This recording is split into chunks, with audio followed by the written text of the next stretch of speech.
Bom dia a todos. Orgulho para mim estar aqui com vocês no 7º APSUL. Parabenizar a Teodoro e a todos os organizadores. Um grande espetáculo que nós tivemos aqui, estamos tendo no APSUL. E eu queria compartilhar com vocês que há 14 anos atrás nós tivemos essa ideia, 16 anos atrás, tivemos a ideia de criar esse APSUL e a Teodora encampou o projeto e hoje é esse sucesso que vocês estão vendo. Queremos falar também que aqui é a capital nacional da agricultura de precisão e há 25 anos atrás iniciamos o projeto Aquários, que chamávamos de AP,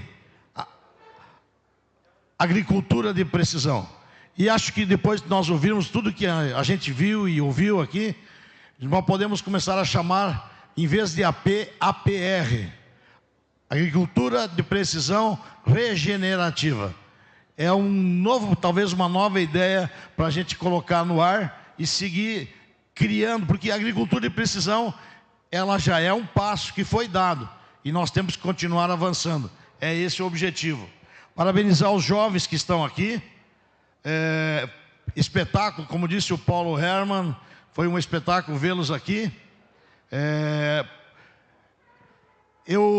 A primeira vez que fui para os Estados Unidos, em 1992, a gente ia lá para ver as máquinas especiais que eram feitas nos Estados Unidos, e a gente dizia, quando isso vai acontecer no Brasil? Pois bem, hoje as coletadeiras que tem no Brasil ou que tem nos Estados Unidos, tem aqui.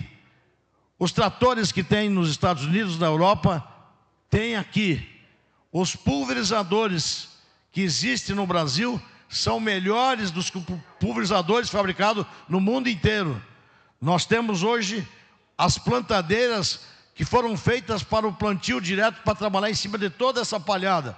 Essas plantadeiras que vêm de fora têm que ser reestruturadas todas aqui no Brasil para competir com as brasileiras que estão longe, léguas na frente dessas plantadeiras. E o que eu vou falar de distribuidor? Distribuidor, o Brasil está léguas longe do que vocês vão ver nos Estados Unidos. Vejam lá os distribuidores, vejam lá as plantadeiras, vejam lá os pulverizadores, e o Brasil não tem nada a perder porque tem a melhor agricultura do mundo. Uma das coisas que eu achei aqui interessante e queria compartilhar com vocês é a tesão, a energia que esses caras que tiveram no último painel passaram para a gente. Professor Telmo, olhar esse pessoal aí, é covardia, né? Mas eu pergunto por que isso, pessoal? Porque são uns apaixonados pelo que eles fazem. E quem é apaixonado pelo que faz, faz bem feito. Tanto o Elton Zanella, que trouxe seu filho junto com ele, assim como o alemão, o Wolfer, um espetáculo de agricultura aqui do Sul. Todos nós batemos palma para ele. O Rodrigo Alessio. E principalmente o alemão, né, Della Vecchia, o italiano Della Vecchia, que passou agora dando um show. Eu acho que o dia que ele não quiser ser agricultor, ele pode ser vendedor da Stara. Porque sabe vender bem o peixe pra caramba, né? Imagina um cara desse vendendo para vocês. Ou compra ou ele não para de falar. Tá? É um espetáculo ver isso. Então, eu queria, com muito orgulho, convidar os dois companheiros que vão participar desse painel, o Dr. Antônio da Luz, economista-chefe do Sistema Farsul e CEO da AgroMoney, formado em economia, possui mestrado em economia, doutorado e também atuando como professor pós-graduação. Também tenho um orgulho de convidar meu amigo Christian Lobauer, doutor em ciência política, conselheiro da BAG e com ampla experiência em liderança das entidades representadas do agronegócio. Mas, para finalizar, só antes de chamá-los, eu tenho um anel aqui, que se alguém quiser depois ver o que está escrito dentro dele, eu queria compartilhar com vocês. Estamos vivendo um momento duro no Brasil. Talvez o mais duro que eu vi em toda a história de 41 anos de máquinas agrícolas. Mas tenho certeza que isso é um fortalecedor do nosso trabalho. Quando estava muito bom lá em 2022, eu tirei esse anel para ver o que estava escrito dentro dele, Wilfred. E agora esse ano eu tirei de novo o anel para escutar, para ver, e a frase é a mesma. A mesma frase de 2022, quando estava muito bom, e a mesma frase que agora em 2025 está aqui dentro do anel. Quem quiser ver, eu estou convidando depois. E a frase é o seguinte: isto também passará. Também passará os momentos bons na vida da gente e também passará os momentos ruins. Então, é adequar para o momento e acelerar, porque nos anos ruins a gente faz toda a energia para depois sobrar muito nos anos bons. Então, com vocês, Antônio da Luz e Christian Lobol. Uma salva de palmas.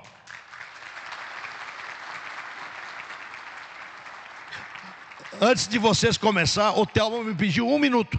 Vem cá, Telmo. Por favor, professor, grande maestro do Projeto Aquários, centroavante de Cachoeira do Sul. Eu queria convidar o professor Santi. Queria dizer que ser professor é uma profissão desafiante no Brasil.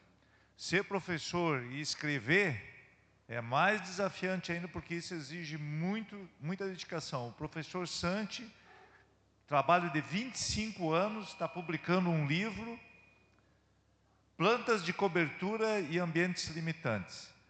Esse livro está à venda e é uma forma de, assim, contribuir com esses pesquisadores que dedicam a sua vida, certo? Então, professor Santi.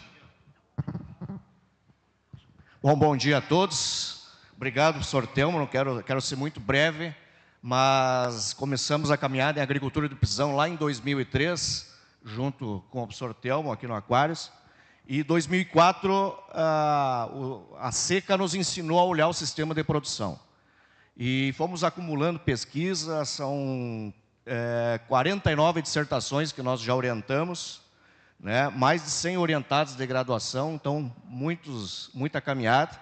E conhecimento disperso não é conhecimento, então nós resolvemos, né, dediquei esse último ano aí a tentar botar no papel. Foi um ano aí de muito trabalho, né? Então tem um material muito assim, trabalhado com muito carinho, com muita responsabilidade.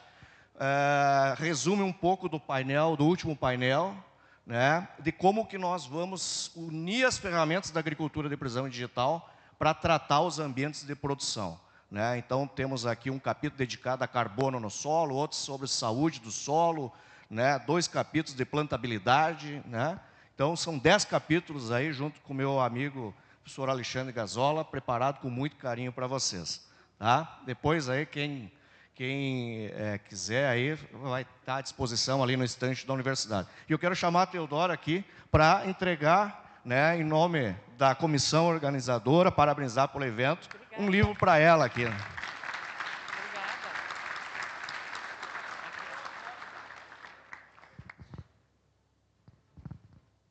E Gilson, e depois o teu está ali, porque a Star é um patrocinador desse material aí. Obrigado. Pessoal, o livro custa R$200, mas hoje 130 para vocês que estão aqui, tá? É 200, mas hoje, né, Santi? Só hoje é 130. Então, isso é vender também, tá? Agora, só antes de começar, eu já vi cara falar de minhoca, mas tão apaixonado como o Della Vecchia, eu não tinha visto ainda. Vamos lá, vamos começar aqui. Começa com o Antônio, né? Onde é que tu vai sentar? Eu sento no meio aqui. Eu acho. É isso, né? A bola é de vocês. Me atraco? Bom, muito bom dia. Tem um passador? Ah, está aqui. Obrigado. Bom, muito bom dia. Em primeiro lugar, eu quero agradecer a Teodora, organizadora aqui, uma das organizadoras, a coordenadora do nosso evento. Comentando ela, quero comentar todos os demais envolvidos nessa grande jornada que é o Web Sul América, que já é um evento consolidado no calendário do Rio Grande do Sul. Quero agradecer muito a oportunidade, Gilson, de estar contigo. Gilson, que é um grande empresário, uma pessoa que nós temos muito respeito, está à frente de uma empresa que tem uma atuação global no mercado dominado por multinacionais, e nós temos uma empresa brasileira que faz esse sucesso todo. Isso é um orgulho para nós, isso nos incentiva, mostra que nós brasileiros não somos tão ruins assim. E também quero saudar o Christian Lobauer. O Christian Lobauer, para quem não conhece, é um grande intelectual brasileiro, uma figura que pensa o Brasil de uma maneira muito singular, alguém que eu tenho muito respeito, muita admiração. Já foi candidato a vice-presidente, tomara que um dia seja presidente, tomara para a nossa sorte, para o azar dele. Mas nós precisamos de pessoas assim, e nós tivemos a sorte de ele olhar para o agro, trazer o conhecimento dele para o agro, ter esse carinho, esse olhar. Então é um privilégio estar com ele também. Pessoal, eu preparei aqui um material, que pelo jeito o computador lá deu uma desconfigurada, mas eu preparei um material porque essa é uma discussão um pouco difícil, é um tema muito importante, e eu não tenho dúvida que, se nós quisermos reconhecimento, a coisa número 1 que a gente precisa entender é que reconhecimento é que nem confiança. A gente não impõe, a gente conquista. Reconhecimento é um processo, não é um desejo que brota e que por si só se realiza. Ele precisa acontecer. O reconhecimento, ele vem também da humildade. E se nós queremos conquistar o reconhecimento e precisamos exercer a humildade para tanto, nós temos que começar a pensar que o agro é muito mais do que agricultura. Nós temos que começar a entender que pessoas urbanas, como o professor Santi, que vai lá e compila aquele monte de orientações que ele fez, só ter feito as orientações já me deu uma canseira, só de imaginar. Aí depois, não satisfeito, reunir tudo isso num conhecimento. Olha o quanto a gente deve para o professor Telmo, para o Santi, para a universidade, para todos os pesquisadores, para as pessoas que trabalham lá na Estara. São todas elas urbanas. Todas elas são urbanas. Nenhuma da tecnologia dos teus pulverizadores que tu tentou vender para o povo aqui, porque todo mundo entendeu que tu estava tentando vender teus pulverizadores, nenhum deles, e as plantadeiras também, nenhuma delas foi feita por produtor rural. Foi feita por engenheiros, foi feita por pessoal de TI, foi feita por pessoal urbano. Ou seja, não existe agro. Este agro que nós temos, ele não existe mais sem a cidade. E enquanto nós estivermos encapsulados em nós mesmos e apaixonados por nós mesmos, para dizer o quão bom nós somos, e o quanto a gente carrega nas costas, e o quanto a gente faz, e o quanto a gente acontece, e quando nós somos melhores do que os outros, e não entendermos e não permitir à sociedade entender que ela também é parte desse sucesso, que o agro brasileiro é uma construção do Brasil e não só do agricultor, nós não vamos ter reconhecimento, porque o reconhecimento, ele também parte não só da nossa própria humildade, mas do senso de pertencimento dos outros. E para finalizar essa parte inicial, eu não acredito em reconhecimento. Não acredito em reconhecimento sem duas coisas: educação e comunicação. Não acredito. A nossa educação, ela não é orientada para resultado. Por isso a importância do de olho do material escolar, que aqui temos as meninas do de olho aqui na frente. Eu quero dizer para vocês que eu tenho um orgulho dessas mulheres, dessas brasileiras, dessas mães, que fazem um trabalho incrível de mostrar para lá onde o problema começa, aonde a árvore entorta ou desentorta, que é na escola. Agora mesmo, Gilson, estava falando com a Teodora, certamente tu viste um vídeo que está rolando lá na Universidade Federal de Pelotas e tal. Os grupos estão em polvorosa, querem nota, tem que fazer uma nota. de repúdio, que não vai mudar nada. Não vai mudar nada. E ficar circulando nos nossos grupos de WhatsApp não vai mudar nada. É só para satisfazer o fígado. O que muda é o que essas mulheres aqui estão fazendo. Elas estão fazendo a mudança. Por isso é importante que mais de nós nos engajemos nesse processo de mudança educacional, porque sem isso também não vem o reconhecimento. Agora, também a gente precisa comunicar. Educação é com elas. Eu vou tentar trazer alguns pontos que a gente precisa comunicar mais. Pessoal, nós acreditamos que até 2030, de cada 5 pessoas vivas, 4 vão viver em países importadores líquidos de alimento. O que são países importadores líquidos de alimentos? Países importadores, de forma líquida, são aqueles que importam mais que exportam. Ou seja, que eles dependem de outros países para dar a sua necessidade calórica, a sua necessidade alimentar. Sem os outros países, eles não têm comida o suficiente. Traduzindo para o português moderno. 4 em cada 5. O mundo está tendo cada vez mais pessoas, e até 2050 nós vamos ter entre 9 e 10 bilhões de habitantes na Terra, com mais renda, porque a renda per capita do mundo está aumentando, graças ao capitalismo. A renda per capita no mundo aumenta, o mundo está enriquecendo, cada vez menos pessoas vivem na pobreza, na miséria, etc., graças ao crescimento econômico. Só que pessoas com mais renda consomem mais comida. Pessoas concentradas nas cidades, aonde a gente anda no supermercado pegando as coisas na prateleira e colocando no carrinho, respondendo problemas no WhatsApp, que a gente só faz isso porque as coisas estão lá na prateleira. E se elas chegaram ali na prateleira, teve todo um processo. Só que viver na cidade é uma concessão.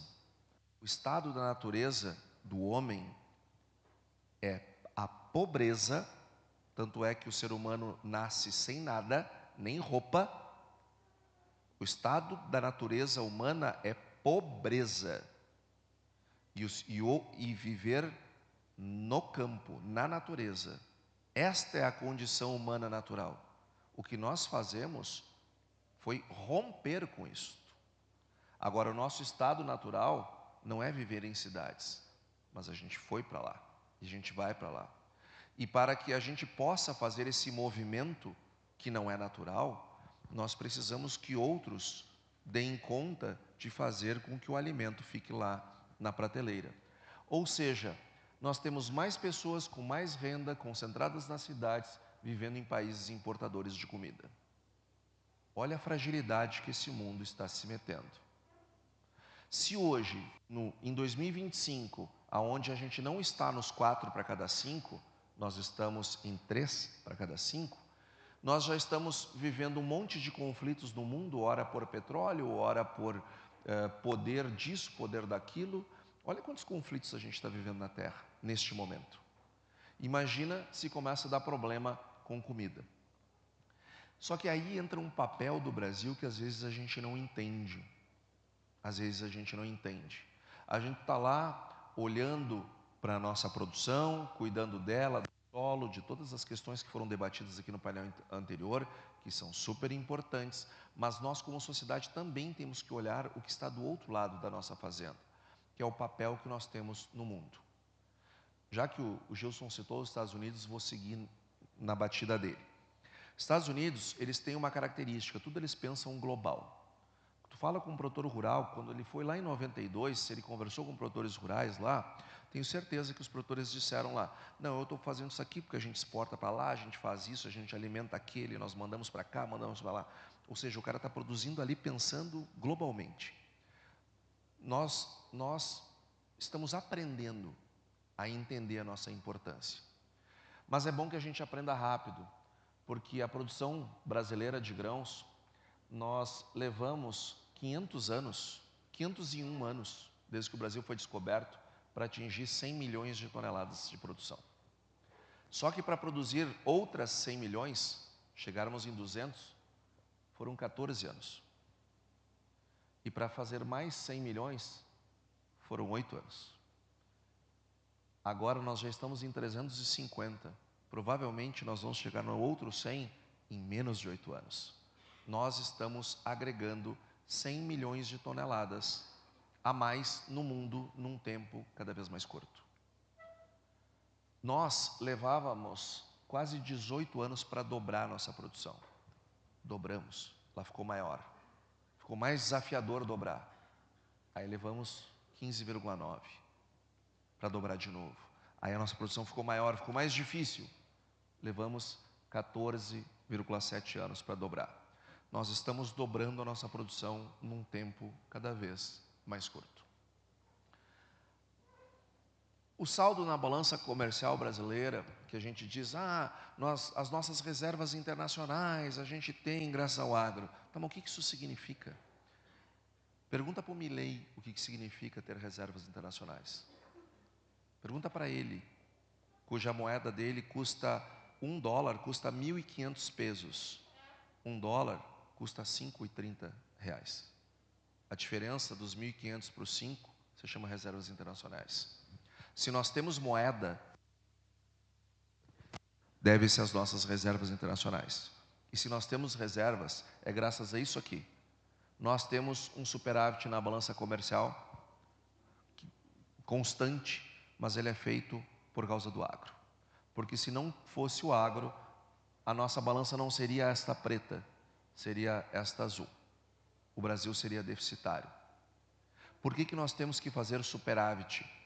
Porque todas as coisas que a gente compra de fora, nós não compramos com reais, nós compramos com dólares. E para nós comprarmos com dólares, nós temos que tê-los. Ou seja, todos os remédios que nós tomamos, toda a tecnologia que a gente utiliza de maneira direta ou indireta, fazem parte de uma cadeia global. E para trazer essas coisas para cá, precisa de dólares. Imagina o que seria o Brasil se não fosse isso. Então, além da nossa vivência no agro, ela nos trazer uma civilidade, ela também nos traz crescimento econômico. O Brasil é um país que cresce muito pouco, muito pouco. Chega a ser ridículo o crescimento brasileiro. Mas imaginem se não fosse o agro. O Brasil dobra o seu PIB a cada 31 anos. O setor de serviços dobra a cada 28. O agro, aliás, a indústria dobra a cada 52 anos. Tá, turma? E o agro dobra a cada 20. Então vejam, se nós estamos crescendo mais do que os outros setores, significa que o share do agro está cada vez maior. Nós estamos ocupando um espaço cada vez maior dentro da nossa economia. Só que aí, de novo, nós temos que entender que isto não é somente o agricultor que faz. Isto é feito por muita gente. Eu vou dar o meu exemplo. Eu tenho uma empresa que fica na Avenida Carlos Gomes. Avenida Carlos Gomes, professor Christian, guardadas as devidas proporções, mas pense em guardadas as devidas proporções. É a nossa Faria Lima em Porto Alegre. É o equivalente. Tá? Está para Porto Alegre como a Faria Lima está para São Paulo, guardadas as gigantescas proporções. O que eu quero dizer com isso? Que lá o pessoal chega para trabalhar também de colete, de patinete, aquelas coisas todas. Pessoas 100% urbanas. 8 economistas eu tenho. Todos eles urbanos. Todos eles têm o seu salário voltado, vindo do agro. E todos eles dedicam as suas vidas para fazer um agro melhor, no que eles sabem fazer, que é a parte de economia e finanças. Ou seja, olha onde está o agro. O agro está aqui em Não Me Toque, está aqui nessas lavouras, mas também está lá na Carlos Gomes, também está lá na Faria Lima. Ou seja, o agro, ele está dentro da cidade também. E se nós quisermos reconhecimento para aquilo que nós somos, nós temos que fazer as pessoas entenderem que elas também são parte disso. E isto é um processo de comunicação, mas também um processo de educação. Porque, do contrário, surgem aquelas groselhas da UFPEL. Aquilo é falta de comunicação, aquilo é falta de educação, tanto mal, o ensino, como a educação, aquela que a gente recebe em casa. Nós produzimos no campo, mas cada vez que nós vamos para a safra, nós jogamos 165 bilhões de reais na indústria de fertilizantes. Indústria de fertilizantes, como o próprio nome sugere, indústria. Não é produção rural, é indústria. Não emprega trabalhadores rurais, emprega operários da indústria.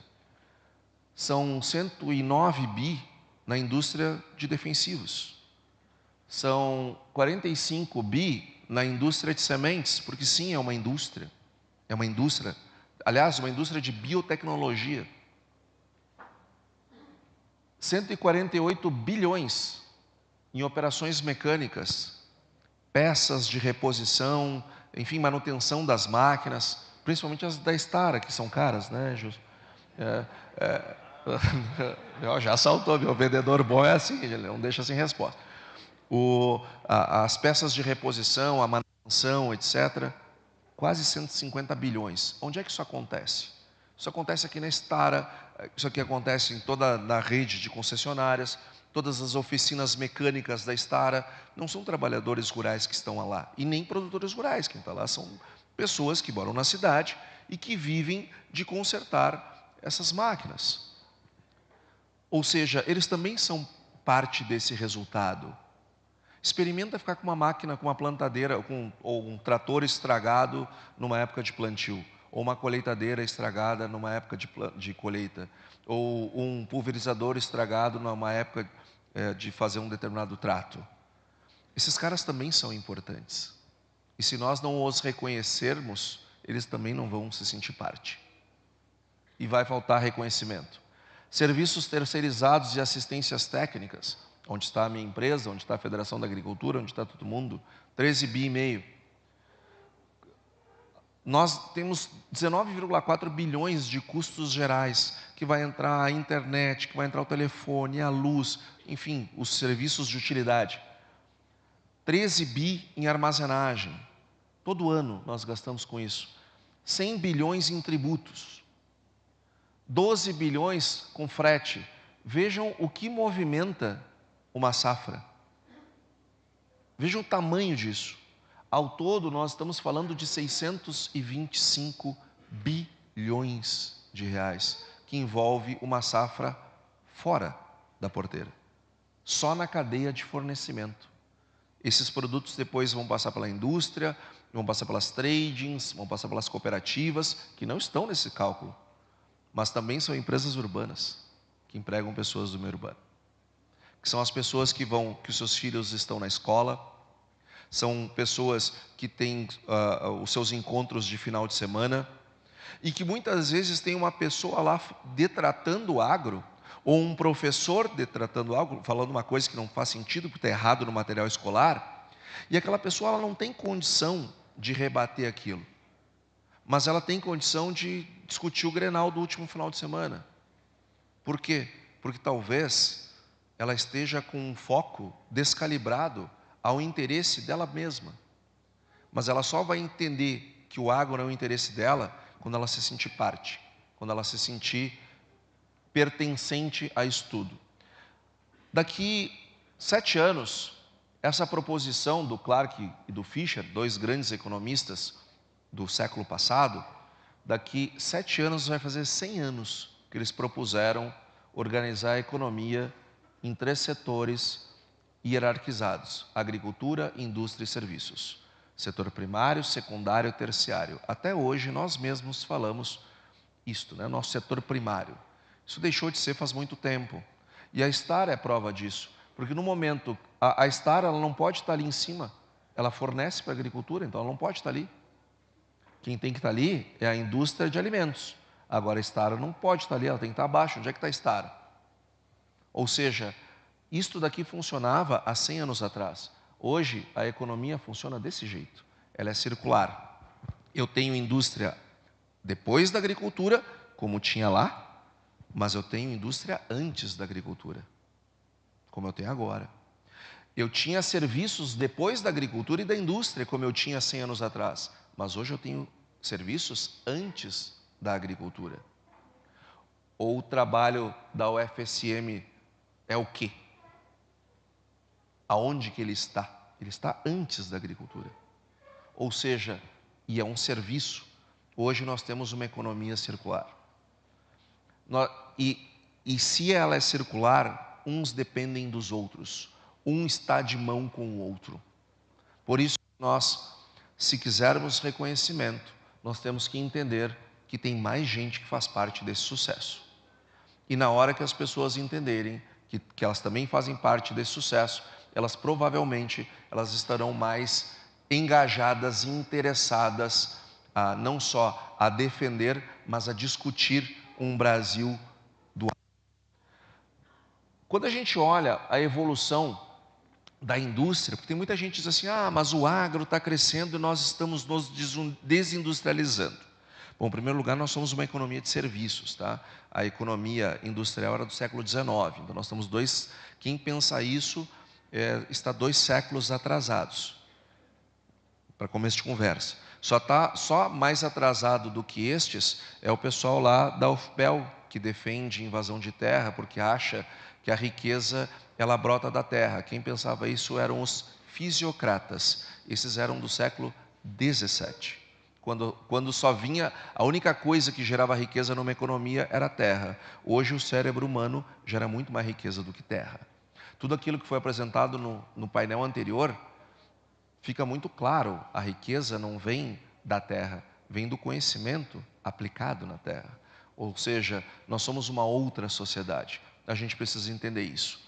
Agora, mesmo que esse argumento tivesse alguma razoabilidade, observem, o crescimento da indústria de transformação, aqui no azul, e ali no roxo eu tenho a indústria de alimentos. Ou seja, a indústria de alimentos, que é uma parte da indústria de transformação, cresce bem mais do que a indústria. Por quê? Por causa da agricultura brasileira. Ou seja, a agricultura gera indústria. Aqui em Não Me Toque, nem preciso falar muito isso, né? Porque olha o tamanho da indústria de Não Me Toque. Agora tira o agro para ver o que acontece com ela. Ou seja, estamos todos de mão dadas. Todos estamos de mãos dadas. Quando nós olhamos o crescimento da indústria e abrimos em outros setores, já mostrei a indústria de alimentos crescendo bem mais que a de transformação, mas olhem a indústria de celulose, a indústria de etanol, a indústria de biocombustíveis, a indústria de defensivos agrícolas, a indústria de máquinas e equipamentos, a indústria de adubos e fertilizantes.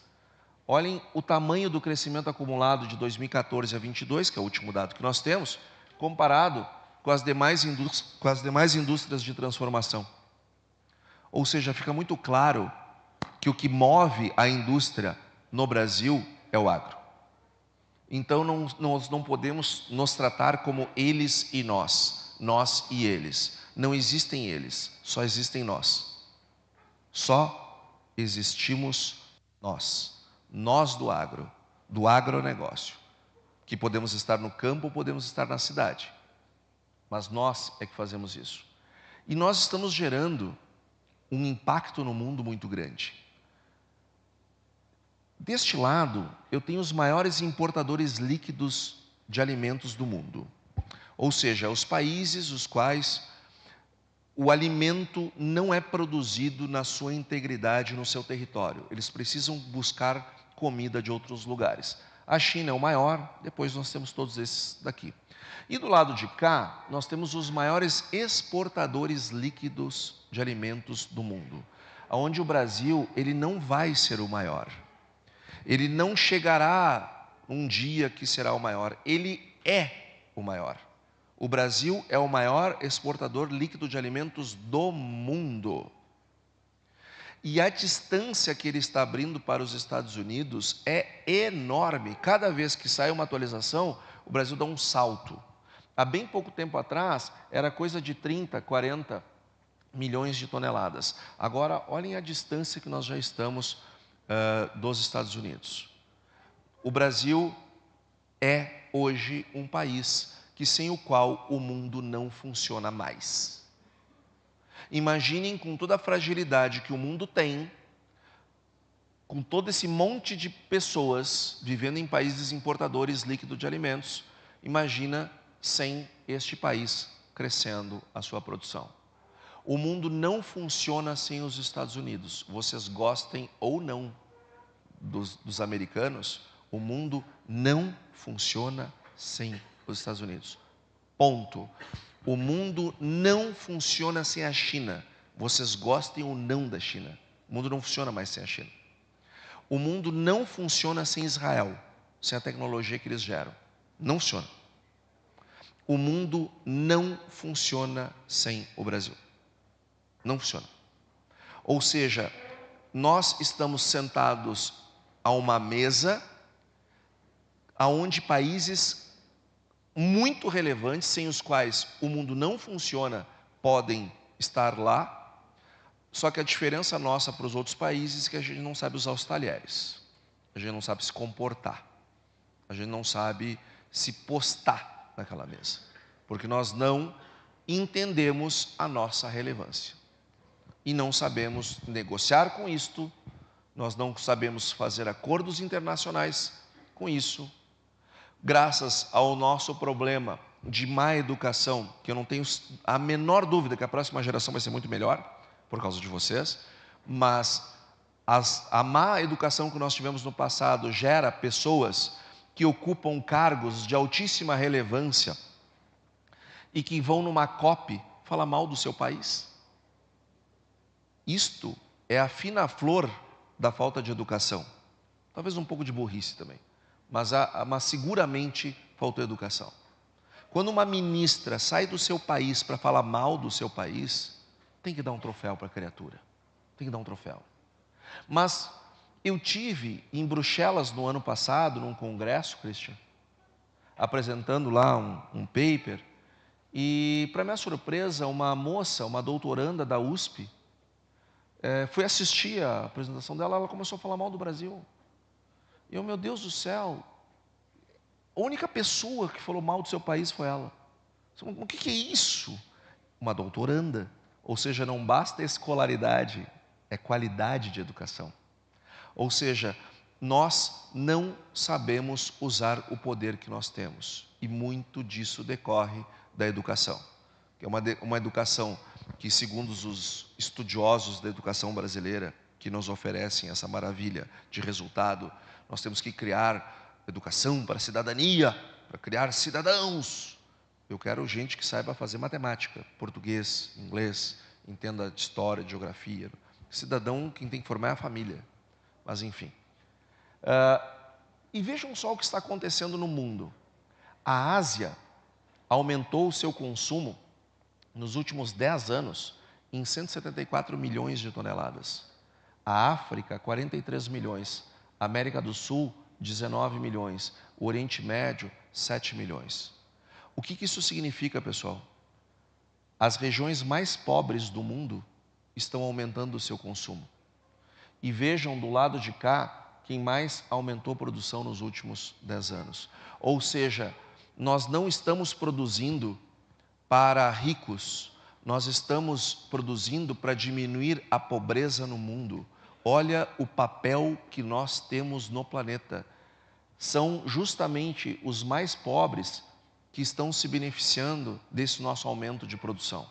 Seja aqui na América Latina, seja em outras regiões. Isto é legado. Isto precisa de reconhecimento. Mas só terá reconhecimento no dia que a gente compartilhar ele. E só teremos esse reconhecimento no dia que nós tivermos um nível educacional voltado também para esse propósito e não exatamente para o oposto dele, que é o que a gente vê nos livros escolares. Vejam o tamanho da dependência que o mundo tem da nossa produção. Aqui é a razão de dependência da importação de produtos brasileiros. E outra coisa importantíssima que o Brasil está fazendo, nós estamos reduzindo o preço dos alimentos no mundo. Eu vou fazer, muito em breve, com a Camila Teles e com o ex-ministro Cabreira, nós vamos fazer um vídeo, em breve, mostrando os preços das coisas lá na década de 90 e os preços das coisas agora, alimentos e não alimentos.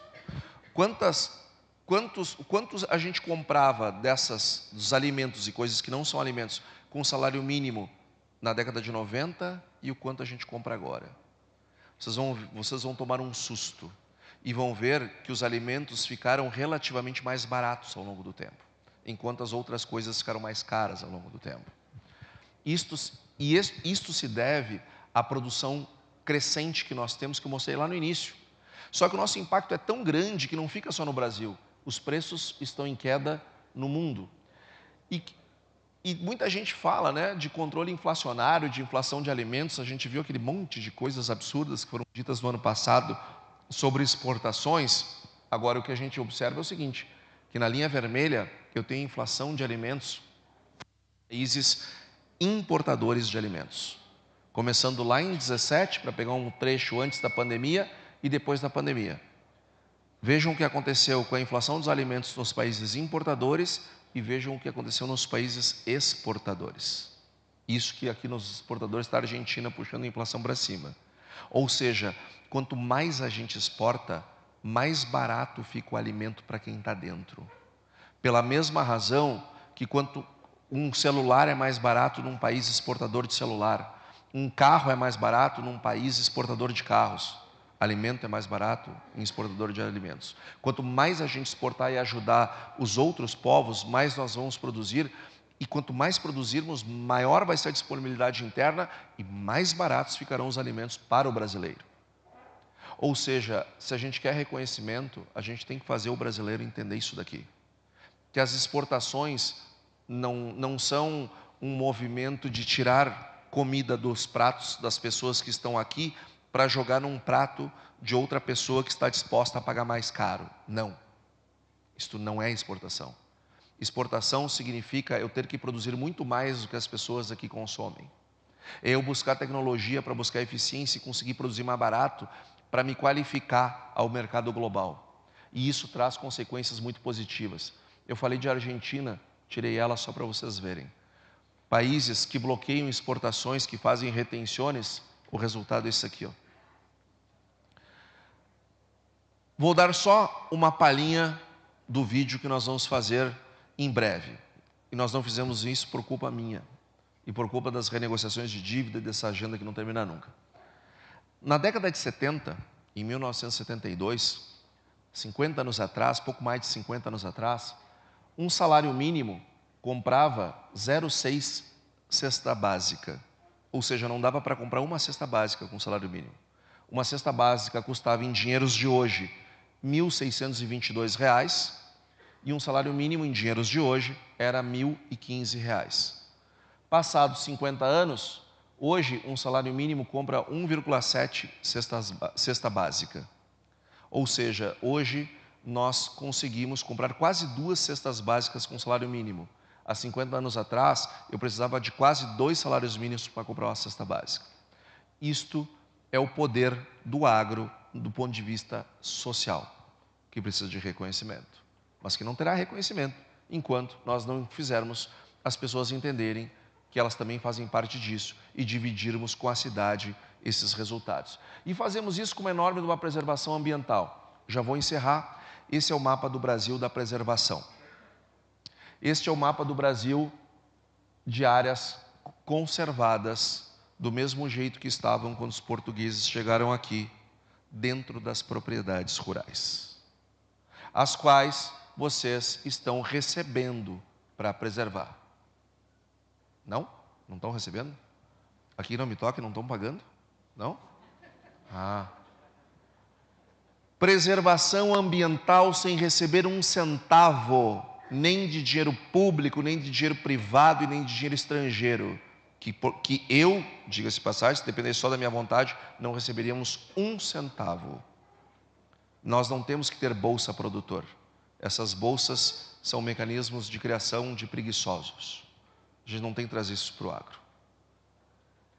Agora, não é só essa preservação, mas se assim fosse, ela equivaleria a todos esses países da Europa inteirinhos preservados. Nós também temos as preservações que nós fazemos nas nossas unidades de conservação e as terras indígenas, que tem gente que acha que tem que aumentar ainda. Aí o mapa do Brasil da conservação é esse. Equivale a 28 países da Europa somados, inteiros de preservação. Mas nós ainda temos as áreas militares e as terras devoluta. Quem fez esse estudo foi a Embrapa, com imagens de satélite. Aí agora, esse sim é o mapa definitivo do Brasil. Nós, o que dá 43 países da Europa e mais 5 territórios inteirinhos somados. Por isso que nós temos que, ao invés de tentar nos justificar, nós temos que melhor nos comunicar. Nós fazemos preservação. Nós fazemos não só uma preservação bem feita, mas nós temos um olhar para a agroecologia. Isto ninguém nos impôs, isto foi natural dos produtores rurais. Isso faz parte da nossa cultura, mas isso precisa ser comunicado. Do mesmo jeito que a gente precisa comunicar também todas as questões sociais que o agro gera, como tornar os alimentos mais baratos. Como reflexões finais, eu quero dizer para vocês que o Brasil, ele é uma potência emergente. É um país que achou no agro um eixo de crescimento e desenvolvimento econômico. E nós não temos que nos preocupar se o Brasil vai ser o país do agro, ou da inteligência artificial, dos satélites, ou disso ou daquilo, porque essas coisas não competem entre si.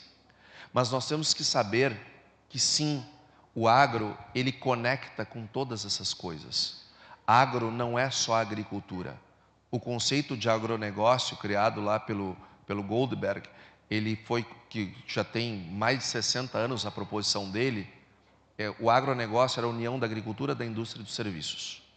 Ou seja, não tem mais nós do campo e eles das cidades. Só temos nós brasileiros que fazemos um agro, que ajudamos o mundo a se alimentar, fazendo isso, gerando promoção econômica, promoção social, preservação ambiental. Isto tem que ser reconhecido, mas não será reconhecido se nós não dermos para as outras pessoas também que estão no meio urbano o mesmo reconhecimento que a gente quer, por algo muito grande que todos nós fizemos. Isto não acontecerá sem comunicação e não acontecerá sem educação. Por isso que o papel destas mulheres que estão aqui na frente, essas brasileiras, essas mães que estão aqui na frente, ele é fundamental, e o meu muito obrigado e as palmas eu dedico a elas do De Olho no Material Escolar.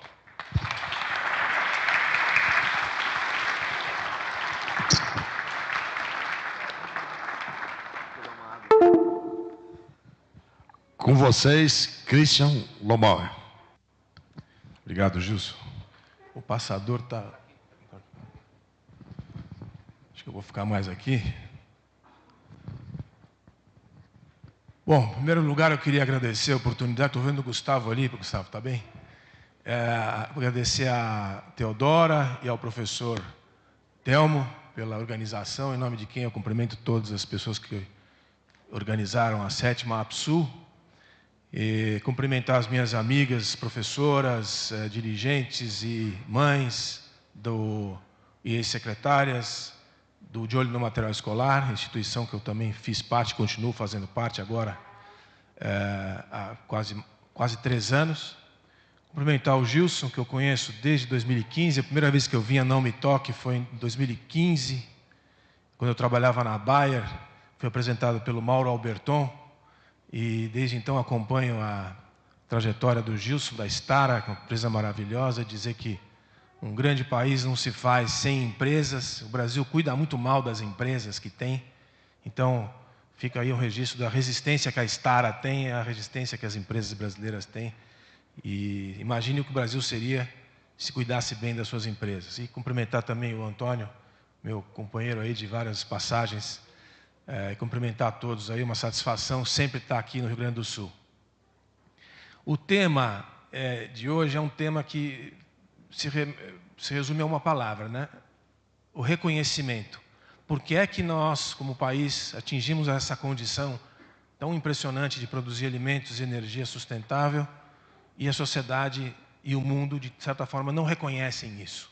Eu vou tentar responder essa pergunta talvez apontar alguma solução, ações que a gente pode tomar para que esse problema seja enfrentado. Então, inevitável que eu venha repetir algumas coisas que já foram ditas, mas acho importante. O Brasil tem uma vocação, né? O Brasil tem... Uma vez eu perguntei para o professor João Sayad, alguns anos atrás, falecido professor, qual é a vocação do Brasil? A vocação do Brasil é o que o Brasil quiser. No entanto, nós já perdemos alguns bondes na história brasileira. Então, nós já tentamos ser produtor de informática e não conseguimos. Provavelmente não seremos mais, né? Mas tem alguma coisa que o Brasil conseguiu fazer nos últimos 40 anos, que foi bem descrita aqui pelo Antônio, que é produzir alimentos e produzir energia. Isso o país fez independente de governo, de plano, de qualquer coisa. A sociedade fez isso. E essa é a vocação que esse país tem, produzir alimentos e energia. E as condições estão dadas. Aqui tem as 7 maravilhas da vocação nacional. Algumas delas são deterministas, foram dadas pela natureza, pela divindade. O Brasil tem água, o Brasil tem terra, o Brasil tem sol. Mas outras coisas são fruto da nossa capacidade como sociedade, né? Então, tecnologia tropical é desenvolvida aqui, esse nosso primeiro painel de hoje de manhã, que essa maravilha de painel, né, que a gente aprendeu aqui, é resultado de quê? De gente que estuda tecnologia para agricultura tropical, né, trabalho humano competente. Então, capital humano, tecnologia, são coisas que o Brasil tem. Aí ele ainda tem, além de tudo, mercado de consumo, é um grande mercado de consumo. Então, ele tem escala, depois ele tem empresas nas cadeias globais. Não é qualquer país que consegue ter empresas nas cadeias globais. Não só o caso da Star, mas está aqui presente, mas empresas de alimentos, né, grandes empresas de alimentos com marca lá fora. E, finalmente, uma coisa que eu tenho tido cada vez mais, nós todos, mais dificuldade de explicar é uma estabilidade institucional. Eu não vou entrar em muito detalhe aqui, mas a gente já teve melhor, vamos dizer assim. No entanto, se você pegar os 193 países do mundo, o Brasil ainda pode ser colocado como um país que tem relativa estabilidade institucional. Eleições periódicas, uma certa liberdade de expressão, partidos políticos organizados, enfim, algumas coisas que 3/4 dos países do mundo não têm. Então, aqui cabe nesse contexto. Então, quem tem tudo isso no mundo? Ninguém tem. Nem os Estados Unidos. Os Estados Unidos, se quiserem plantar mais soja, tem que tirar o milho. Então, não tem espaço. A gente ainda tem todos esses gráficos que o Antônio mostrou aqui. A gente tem muito espaço. Tem 9% do território nacional está ocupado com lavoura e com florestas plantadas. Se a gente quiser dobrar esse espaço, tem espaço sobrando. Então, enfim, não preciso me estender sobre isso. O Brasil tem todas as condições. Nenhum país tem. O Sudão tem sol, tem terra fértil, tem água, tem. Mas não tem trabalho competente. Não tem a gauchada disposta a enfrentar essas intempéries da natureza, como já foi feito na história brasileira, para ocupar o oeste desse país e manter a agricultura que tem aqui, como a gente conhece. Então, essas condições ninguém tem. Muito bem. E assim, qual é a realidade? A realidade é essa que o Antônio também apresentou, e essa é a realidade do quadro. Isso não tem questão de opinião aqui. Isso aqui é uma realidade. Isso aqui é a posição brasileira na produção e na exportação de alimentos no mundo. Não tem ideologia nessa conversa. Isso é conquista, né? E se a realidade é essa, e ela foi alcançada pelo trabalho dos brasileiros, por que é que isso não é reconhecido? Qual que é o problema de reconhecer isso? Então vamos tentar entender. Mais um aspecto importante, além da produção de alimento e exportação. A energia. O tema da energia, há 15, 20 anos atrás, pouco se falava. Agricultura e energia estão conectadas. Para abrir a COP, Antônio, você quer abrir a COP com o primeiro número, a COP 30 em Belém, se eu fosse presidente da República, eu abriria e falaria assim: senhoras e senhores, os senhores sabiam que a matriz energética brasileira, 17% da matriz geral, não só elétrica, brasileira, vem da cana-de-açúcar, né? Vem do etanol e da produção do bagaço e da biomassa que produz eletricidade, 17%. Metade, aqui tem um quadro comparativo de quanto a energia brasileira, tanto da matriz total e a matriz elétrica, ela é limpa em comparação com a do mundo. Vejam, a matriz elétrica brasileira, quase metade dela é limpa. Quem é que tem que apontar o dedo para o Brasil quando se fala de energia sustentável, energia limpa no mundo? Essa é a matriz que o mundo inteiro quer ter. O Brasil já tem há um bom tempo. Então, não é questão de ufanismo, nem de pretensão, nem de arrogância. É número. Isso aqui é fato. O Brasil já tem metade da sua matriz energética total limpa. A do mundo está em torno de 15%, a média do mundo. Veja a matriz elétrica, então. A matriz elétrica, quase mais de 85% da matriz elétrica já é limpa. A do mundo não chega a 30%. Essas coisas têm que ser ditas e têm que ser repetidas, porque os próprios brasileiros não sabem ainda. As escolas, então, não falam isso. Né? Então, se a nossa condição é essa, também, ainda na linha do que o Antônio apresentou, a gente já tem integração lavoura-pecuária, que é uma realidade, em torno de 15% a 20%, variam muitos números, já tem integração lavoura-pecuária como uma realidade dos quase 80 milhões de hectares no Brasil, 25% pelo menos já está praticando a integração. A gente já mostrou que o território nacional tem aí 66% que está intocado desde que Pedro Álvares Cabral aqui chegou. Tudo isso aqui devia abrir a COP30 em Belém. Né? Mas não é isso que vai acontecer e não é isso que as pessoas costumam falar. O que a gente costuma ver hoje no Brasil? Esse é o ponto da nossa conversa. Isso aqui. De um lado, a gente tem campanhas até espontâneas. A gente vai se lembrar da campanha da Rede Globo, a Agro é Tudo, Agro é Pop e tal, que foi uma iniciativa da Rede Globo, não foi do setor, tá? Ela nasceu porque a Rede Globo estava precisando de dinheiro, ela percebeu que o dinheiro estava escasso e foi buscar com essa campanha institucional para atrair anunciantes do ambiente do agronegócio, da cadeia do agronegócio em geral. E até conseguiu. Mas ela prestou um bom serviço, abriu uma boa discussão. O problema é que essa campanha sofreu muitos ataques, né? Foi chamada de arrogante, foi chamada de exagerada, etc. E, por outro lado, a gente enfrenta todos os dias, em todos os ambientes, inclusive na própria Rede Globo, no conteúdo das novelas, na internet, campanhas difamatórias contra o que o agronegócio faz. Então, a gente tem dentro do Brasil, eu queria colocar isso como talvez o ponto mais importante da nossa conversa hoje, é o seguinte: nós temos um problema dentro do país, na nossa sociedade. 95% dos problemas brasileiros são causados pelos brasileiros, né? Em todas as áreas. Nós somos especialistas em causar problema para nós mesmos. E nessa questão daquilo que a gente faz bem e aquilo que a gente faz mal, nós temos um problema profundo de concepção que divide a sociedade, que acha que o agronegócio é uma coisa predatória, exploratória, escravagista, venenosa. E está em campanhas dentro do corpo de funcionários oficiais do Estado brasileiro, na Anvisa, no IBAMA, no ICMBio, nos ministérios, né? E na mídia. Então, a gente tem que conseguir resolver isso dentro de casa, porque se já não fosse suficiente, a gente ainda tem inimigos externos para resolver. Mas esses a gente entende. Esses tem uma disputa comercial em jogo, mas dentro de casa fica difícil da gente, mas a gente tem que enfrentar esse negócio. Então a gente tem brasileiro contra brasileiro. Então a gente tem uma dificuldade quase irracional de conseguir melhorar o licenciamento ambiental. É uma coisa assim. Eu participei como presidente da CropLife durante 3 anos, a Associação das Empresas de Defensivos, Biodefensivos e Sementes, no processo de modernização da Lei de Defensivos brasileira, que é de 89. Foi apresentada pelo senador Blairo, na época era senador.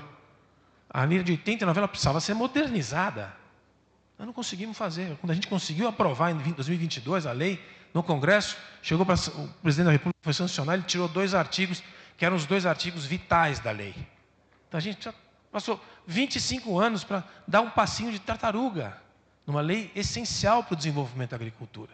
Modernizar o processo de aprovação de produtos de defesa ambiental. Licença ambiental, não preciso falar a mesma coisa.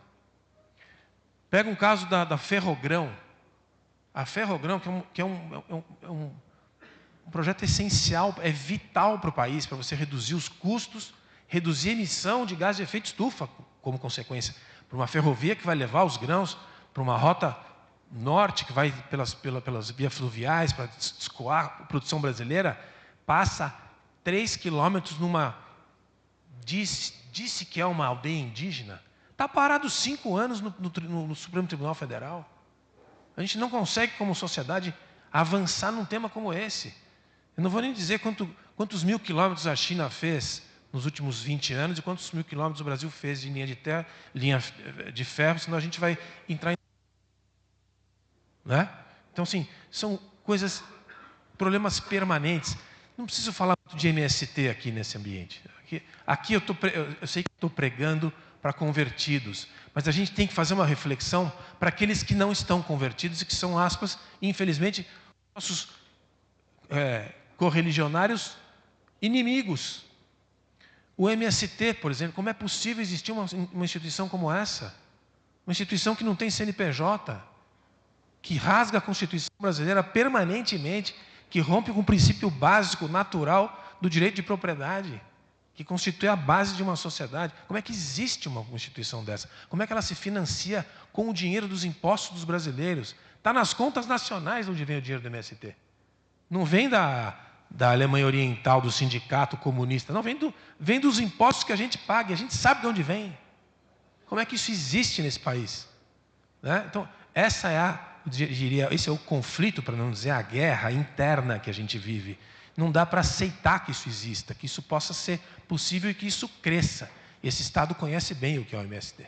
Alguns não, mas esse conhece. Né? Então, tem coisas que, assim, o alimento está envenenado. Todos os livros escolares brasileiros, todos, tratam desse assunto em todas as matérias.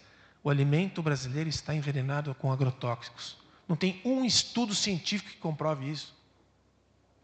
Eu conheço esse assunto de 8 anos de vida. Eu tenho 5 anos de Bayer e 3 anos de Crop Life.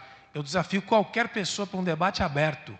Já desafiei, inclusive, a professora, que é orientadora dessa menina que você encontrou em Bruxelas aí, a Bombardi, que disse que fugiu do Brasil, que era perseguida pela indústria química, conseguiu uma bolsa em Bruxelas. Partidos socialistas europeus está lá com bolsa dizendo que é perseguida política e ameaçada de morte pela indústria química brasileira. E fala isso em Bruxelas e é ouvida no Parlamento Europeu. Eu desafio qualquer um a me mostrar um estudo científico, ciência, não é opinião, ciência, que comprove que o alimento brasileiro está contaminado com agrotóxicos. Isso não existe. E o material escolar, que essas moças todas aqui representam a luta permanente, diz em 96,5% das fontes não oficiais que isso acontece. E muitas outras coisas, que tem trabalho escravo na cana-de-açúcar até hoje, que a pecuária destrói a Amazônia, etc, etc, etc. Para mais de 15 milhões de brasileirinhos que hoje estão aprendendo isso na escola, público e privado. Então é aí que está o nosso problema. É aí que a gente tem que entrar. Porque isso daqui a gente não resolve com propaganda. Eu participei...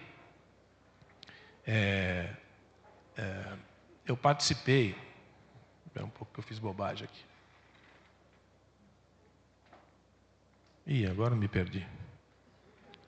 Apertei tudo errado. Eu participei, são poucos slides. Como dirigente de associação, dirigi a Associação Brasileira dos Exportadores de Suco de Laranja. Naquela época, lançaram aquele programa Somos Agro. Foram 15 milhões, naquela época, 2009, arrecadados da indústria e das entidades para fazer propaganda. Contratamos o Lima Duarte, Giovanna Antonelli, propaganda na Rede Globo. Ninguém nem mais se lembra. Para falar que o agronegócio fazia. Depois veio a ministra Cátia Abreu. Me lembro, no governo Dilma, eu já estava na Bayer, ela contratou o Pelé, lembra? Contratou o Pelé, fez propaganda com o Pelé, a CNA, junto com a CNA. Pelé, agronegócio brasileiro, ninguém mais se lembra. Não é aí o problema. A comunicação de massa, a gente até consegue recurso. O nosso problema é de formação. A gente tem que informar e formar. E não é mais na universidade. As universidades estão todas tomadas. É uma guerra insana você levar esse debate para a universidade pública, principalmente. Então, nas gerações anteriores tem que sair a solução. Por quê? A gente também tem uma questão internacional para resolver. Não é só um problema brasileiro. Se a gente tivesse resolvido o problema brasileiro, a gente ainda tinha que enfrentar o problema internacional. E aí a gente tem essas coisas que a gente conhece. A Dona Greta, a gente tem o Greenpeace. O Greenpeace, se eu tenho uma ideia, quando eu estava na CropLife, a gente recebeu o relatório mundial do Greenpeace sobre polinizadores. Essa história que foi colocada no primeiro painel, a importância dos polinizadores. É verdade, tem um problema complexo de redução de polinizadores. A população de abelhas em determinadas regiões do mundo está reduzindo, outras está aumentando. Tem um mite, né? um besourinho que ataca as abelhas em uma parte do mundo, que a abelha perde a orientação e não volta para a colmeia, que é uma epidemia, uma doença que a abelha tem. Enfim, uma série de coisas. E também tem o problema do uso de defensivos químicos. Mas a frase de abertura do relatório do Greenpeace era assim: se os polinizadores terminarem, a humanidade também termina. Albert Einstein, um quotation que não existe. Einstein nunca falou isso. Então, esse é o nível do Greenpeace. O Greenpeace trabalha assim. Ele cita quem não falou. E hoje, a COP30, a executiva-chefe da COP30 brasileira, Carol Detoni, perdão, não é Carol Detoni, me fugiu o nome dela agora. Ela é ex-presidente do Conselho do Greenpeace no Brasil. Qual é a chance, Gilson, da gente ter uma apresentação razoável no nosso ambiente de COP30, quando a gente tem o nosso Roberto Rodrigues lutando para levar essa pauta nossa aqui, com a moça que foi ex-presidente do Conselho do Greenpeace no Brasil? Nenhuma chance. Nós vamos perder a guerra interna de novo. Provavelmente no ambiente da COP30 nós não vamos conseguir expressar o que a gente gostaria de expressar. Então, a gente tem muitas coisas que são problemáticas. O tempo voa, aqui já tem que terminar. Na agenda externa. E a gente tem lição de casa para fazer. Ninguém nega. Vejam isso aqui. Isso daqui, independente do governo, isso daqui é a área de desmatamento ou de queimada cientificamente avaliada. Não vou dizer aqui, no governo X ou Y era melhor ou pior. O fato é que a gente tem um problema para resolver. A gente não consegue enforcement, a gente não consegue aplicar a lei que a gente já tem, que é essa lei aqui. A lei do Código Florestal, que é a melhor lei ambiental do mundo. Não é porque a gente é brasileiro e fica cantando vantagem, é porque é mesmo.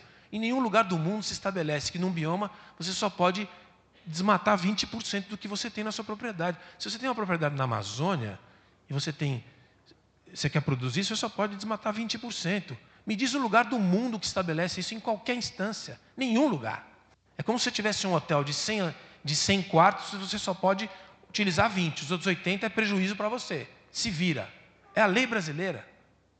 E se tem lei brasileira, ela foi debatida no Brasil de 2012 a 2020, durante 8 anos. Foram mais de 200 audiências públicas, lideradas por um senhor que não é ruralista, o senhor Aldo Rebelo, era do Partido Comunista do Brasil, que não é nem ruralista, nem socialista, não interessa. É um sujeito que foi estudar a matéria e fez uma boa lei. Sabe por que ela é boa? Porque ninguém gostou. Ninguém ficou satisfeito com ela. Então ela é boa. Né? E está aí a lei. E agora vem a turma dizer que não, é desmatamento zero. Mas espera aí, você não gosta da lei? Vai para o Congresso Nacional e reformule a lei no Congresso Nacional. Agora não, a turminha já quer rever uma lei que é draconiana. Tá certo? Está aqui. Certo? Todos os biomas você tem tem que respeitar. Então o nosso problema é o seguinte: a gente demorou para fazer uma lei, fez uma lei boa, agora a gente não consegue fazer com que a lei seja aplicada. Isso é um problema nosso, de sociedade. E também não consegue evitar o garimpo ilegal, evitar a exploração de madeira ilegal, evitar o tráfico de drogas e a ocupação de espaços no espaço amazônico. São problemas brasileiros que a gente não consegue enfrentar, mas são nossos problemas. Finalmente, e aí eu começo a tentar trazer a resposta para o nosso desafio, que o Antônio já deu. Eu só vou repetir um pouco o que ele falou de uma outra maneira. Como é que a gente resolve isso? A gente resolve com a sociedade civil organizada se dirigindo às novas gerações, através do material da formação dos professores, e das publicações, e da mídia, e das redes sociais, por onde for, o Laércio tem função nisso. Que ele tem, eu estava vendo agora, ele tem 130 e poucos mil seguidores no Instagram. Tem que ter 2 milhões. Porque é assim que você constrói a mudança de opinião pública. Não tem outro jeito. Não vai ser nas universidades. É com as famílias. As famílias dentro de casa, né, tem que ser resgatadas e começar esse processo. Porque o nosso desafio de capital humano, além da formação média, que é muito ruim, e tem sido muito ruim, é ainda de escassez de pessoas. Olha a nossa pirâmide etária, o que está acontecendo com ela. Quem aqui não está com problema de mão de obra na produção? Todos nós, em todas as esferas, no país inteiro. Não é só o problema das bolsas, que já é, dos benefícios sociais, que já é uma perversão do sistema. É porque a gente tem menos gente mesmo. E as pessoas que a gente tem estão mal treinadas e mal educadas. A gente tem hoje 10 milhões de brasileiros entre 15 e 29 anos que nem estudam nem trabalham. É a população da Suécia inteira, nem estuda nem trabalha. De 15 a 29 anos. Olha o tamanho do nosso problema. Então, para a gente ficar menos pobre e conseguir consertar esse problema, não vai ser o governo que vai resolver. É a sociedade civil organizada que vai conseguir melhorar ou despiorar essa situação através de programas como o de olho no material escolar. Faço propaganda de novo, vou fazer sempre, até morrer. Isso aqui é uma instituição privada, ela precisa de recursos, qualquer pessoa pode entrar e se filiar. Acho que uma boa parte já deve ser filiado, mas como pessoa física, como pessoa jurídica, tem que entrar. Por que essas pessoas fazem? Vão nas escolas, falam com os secretários de educação dos municípios, treinam os professores, levam as crianças e os adolescentes para as feiras, em Ribeirão Preto, aqui em Nomitó, aqui em Cascavel, em Luiz Eduardo Magalhães, e o garoto sobe na colheitadeira, estava a semana inteira, Gilson, ouvindo que tem que distribuir terra, que tem crise social. Aí você põe o moleque em cima de uma colheitadeira e fala, senta aí. O moleque senta e fala, quero pilotar esse foguete aqui. Joga tudo fora o que ele ouviu na escola. É isso que tem que ser feito. Esse processo já está sendo feito. Foram 30 mil crianças já nos últimos 2 anos, se não estou errado. Me corrija se está certo esse número. Então, é para ser 200 mil crianças, 500 mil crianças. Porque aí você vai transformando a percepção delas e a gente alcança esse objetivo que a gente tem. Para concluir, que eu já passei do tempo, o que fazer? Cada um faz o que consegue fazer. Cada um vai até onde consegue. A gente não pode exigir que as pessoas façam coisas que elas não vão conseguir fazer. Ah, você tem que se candidatar a deputado federal. Não, menos. Primeiro arruma a sua cama. Acordou? Arruma a cama. Está arrumada? Tá bom. Escova o dente. Escova o dente, tá, higiene. Você tem família? Os seus filhos estão na escola? Não, então tem que estar na escola. Estão na escola? Vai conversar com os professores. Olha o material escolar que ele tá utilizando, porque provavelmente você vai encontrar coisa que você não acredita que está escrito lá. Você vai conversar com os professores. Arrumou a sua casa? Arrumou a sua família? Já fez muita coisa. Se os brasileiros cuidassem da sua própria família, a gente já tinha dado um salto de qualidade. Conseguiu? Vai cuidar da sua rua. Tem lixo na rua? Tem que tirar o lixo da rua. Arrumou a rua? Conseguimos arrumar? Vamos ampliar um pouco mais o bairro, a cidade e assim por diante. Cada um vai até onde consegue. Todos nós temos que também fazer um papel. Eu não gosto de trazer esse tema, mas ele é cada vez mais necessário, Gilson. Tem que ter uma participação política. E não é política partidária, essa chatice aí, não. É da polis, a sua relação com o que é público. A gente acaba, esse negócio é muito chato, só tem corrupto, só tem vagabundo, então não quero mais ouvir falar nisso. Não. Ao contrário. Gasta um pouquinho do seu tempo com a sua entidade representativa, né, da área que você trabalha, nós aqui todos vinculados ao agronegócio. As nossas associações têm representação em Brasília, elas têm contato com o deputado, com o senador, com o ministro, com as entidades regulatórias. A gente tem a obrigação de fazer isso. Cada um até onde puder. E aí eu acho que a gente consegue um resultado de melhoria paulatina. Esse país não é um país simples, ele é muito grande, muito complexo, mas ele é um bom país. É um bom país. Muita gente falando, para encerrar, Gilson, se o Lula for eleito em 2026, eu vou embora. Primeiro que não é tão simples assim ir embora. Até eu acho que tem muita gente que gostaria, mas é bem difícil ir embora. E vai embora para onde? Né? Viver com quem? Você quer ir morar na China? Quer morar no Japão? quer ir morar em algum país da África, quer ir morar na Europa. Tem um monte de amigo nosso lá em Portugal, não tem? Ele fica lá em Lisboa lendo o Zero Hora, o Folha de São Paulo e reclamando do Brasil. Então volta. Vem fazer alguma coisa aqui. Tá certo? Então esquece do Brasil. Mas se não, esse país é um bom país, ainda dá para arrumar. Está acabando o tempo, mas dá para arrumar. E a gente tem que fazer a nossa parte, ficando aqui e fazendo a nossa parte, cada um até onde puder, porque o problema é 100% político, não é econômico, nunca foi econômico. Tem gente inteligente capaz de transformar as coisas, mas a gente tem um problema político profundo para resolver, e a gente vai resolver através da educação das novas gerações. Obrigado pela oportunidade, e se tiver espaço a gente conversa aí.